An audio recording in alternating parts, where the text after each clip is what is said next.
So hey guys, আগের ভিডিওতে তোমাদের বলেছিলাম বুনু এসেছিল বাড়িতে ওর প্রজেক্টের কিছু কাজের জন্য, যেগুলো ও চোখে দেখতে পাচ্ছে না, ওগুলো আমাকে করে দিতে হচ্ছিল। তো দেখতেই পাচ্ছ আমি বসে পড়েছি এখানে কাজ করতে। আর এই টাইমটা কিন্তু খুব গরম ছিল, বুঝতেই পারছো, গরমকালে পাখা বন্ধ করে কিন্তু আমি কাজগুলো করছিলাম।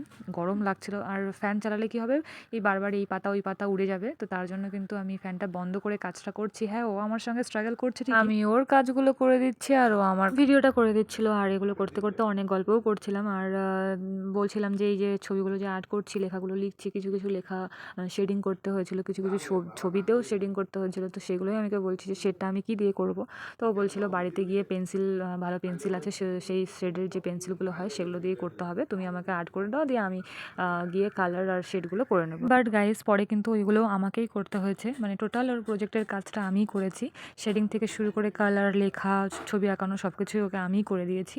এর বদলে আমি ওকে বলেছিলাম তুই আমাকে কি খাওয়াবি, তো এখনো পর্যন্ত খাবারটা ডিউই আছে, কিছুই খাওয়ায়নি। তো যাই হোক, আমি ওর কাজটা কমপ্লিট করে দিয়েছি, আর খুব ভালোভাবে কমপ্লিট করেছি, যাতে ও ভালো মার্কস পায় এই প্রজেক্টটাতে। যেহেতু জিওগ্রাফির প্রজেক্ট, তো অনেক কিছুই থাকে দেখার মতো, করার মতো, কাজ চলছে।